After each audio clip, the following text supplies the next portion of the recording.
xoş suallarımızı da Murad müəllimə ünvanlayıcı xoş gəlmişsiniz Murad müəllim. Elə gəlin bu mövzu ilə davam edək. Son vaxtlar elə səhiyyə müəssisələrində növbələrin artması cəmiyyətdə əsas müzakirə predmetlərindən birinə çevrilir. Hər kəsi bir sual düşündürür. Səbəb nədir və ya nələrdir? İlk öncə gəlin bunun o ilk niyə baş verir bu müraciətlər ona gedək. Buna əslində düzdür, insanların xəstələnməyidir, buna sevinməyək. Amma eyni zamanda xidmətlərə əlçatanlıq yüksəlir. Artıq dövlət xəstəxanalarında əvvəllər olmayan xidmətlər mövcuddur. Əvvəllər nisbətən məhdud olan xidmətlər, avadanlıqlar indi daha çoxdur, əlçatandır. Və insanlar buna uyğun olaraq da dövlət xəstəxanalarına müraciət edirlər. Təbii ki, dövlət xəstəxanalarına müraciəti təşviq edən əsas səbəb də icbari tibbi sığorta sisteminin ölkədə tətbiqidir. Bu da xidmətləri əlçatan eləyib. Və insanların o davranışlarını biz təhlil edirik. Və gördüyümüz odur ki, tibbi xidmətlərə müraciətlərin 70% səhər saatlarında baş verir. Yəni 9-12. Sizin gür saatlardır. Gür saat. Nəqliyyatın pik vaxtı. Baxmayaraq ki, xəstəxanada ambulator qəbullar saat 4-ə qədər davam edir. Amma bizim əsas sıxlığımız 9-12 arası insanlar gəlib xidməti alıb getmək istəyir. Xüsusilə regionlarda bu belədir. Və Bakının da ümumi sıxlığı təkcə tibb müəssisələrində yox, digər sahələrdə də biz bunu görürük. Və insanlar xidmətə müraciət edəndə indi hər xəstəxananın öz potensialı var, müəyyən sıxlıq yaranır. Bayaq mən efirdə də gördüm bu proqram təminatının çalışmamağı. Ümumiyyətlə bunu demək lazımdır ki, buradan elə düzdür, öz tibb müəssisələrimizə biz bunu rəsmi formada da bildirmişik. Buradan efir vasitəsilə sizin məsələni qaldırmışsınız. Buradan da bildirmək lazımdır ki, ümumiyyətlə sistemin çalışmaması xidmətin göstərilməsinə maneə deyil. Dayanmaması. Təbii ki, bu tibbi xidmətdir, bu dayanmamalıdır. Biz də bunun üçün həm təlimatlarımızı veririk.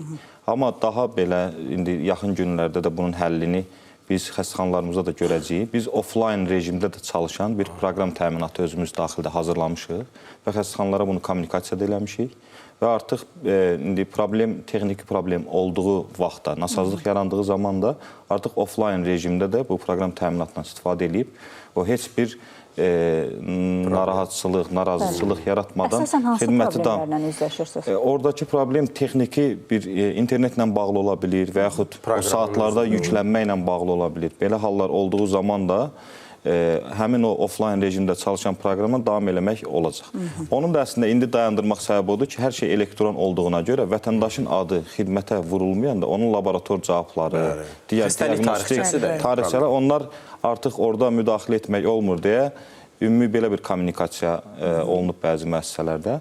Amma bunun həll yolunu dediyim kimi biz offline bir proqram təminatının da təqdim olunması, paraleldə də indi hazırda işləyən öz onlayn rejimdə işləyən proqramımızın da daha da gücləndirilməsi istiqamətində işlərimiz. Belə başa düşdüm ki, xəstəxanalar sanki bir böhran vəziyyətində, böhran vəziyyət dedikdə, yəni bu sistem çökməsi məsələsidir. Bu vəziyyətdən hələ ki tam çıxa bilmədilər. Ümid edirik ki, bundan sonraki mərhələlərdə yavaş-yavaş adaptasiya olduqca bu məsələ artıq proqram təminatı təqdim olunub. O istiqamətdə təlimlərimizi də keçmişik çalışan əməkdaşlara. Və kommunikasiyamız da baş verib və bununla bağlı ümid edirəm ki, daha belə hallar minimalizə olunur. Səhər saatlarında siz deyirsiniz ki, yəni daha çox növbələr olur. Onlayn növbə sistemi, səhv eləmirəmsə, artıq 20 xəstəxanada var ölkə üzrə. Onlayn yox, elektron növbə sistemi. Elektron növbə sistemini, onlayn növbə sistemini biraz ayıraq. Elektron növbə sistemi dediyimiz, yəni terminal qoymuşuq. Görmüşəm. Məsələn, əvvəllər bu necə idi? Həkimlər öz otağının qarşısında kağız yazıb verirdilər. Sanki asan xidmət kimi bir. Asan xidmətdə elə olduğu kimi bu modeli onlar tətbiq ediblər. Və biz də o nümunəni öz xəstəxanalarımızda davam elətdiririk. Artıq 40 tibb müəssisəmizdə elektron növbə sistemi ölkə üzrə. İlin sonuna qədər bu say 60-a, gələn il isə əlavə 40 xəstəxanada elektron növbə sisteminin tətbiqi gözlənilir. Qaldı ki, onlayn növbə sistemi. Biz bununla bağlı onlayn sistemi özümüzdə hazırlamışıq.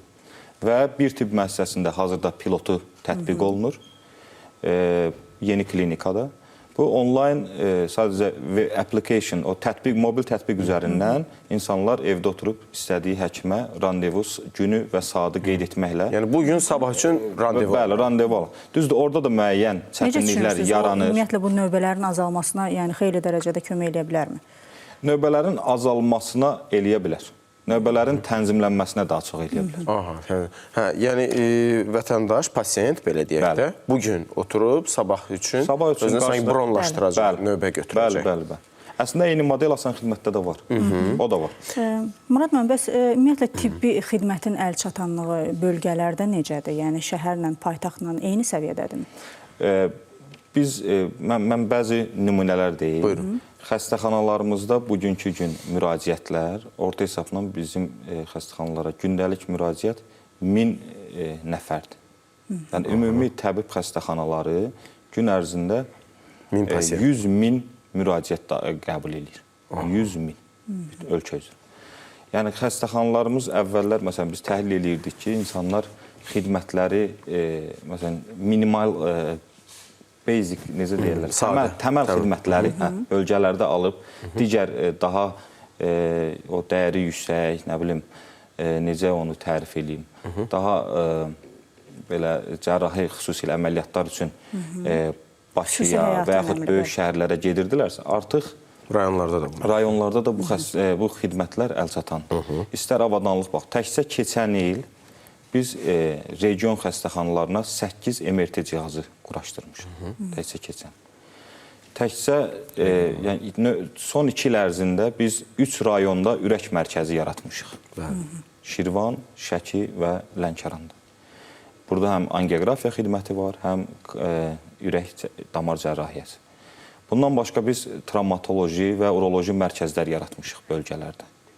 Və digər o kiçik avadanlıqlarla bağlı çox detala getmək istəmirəm.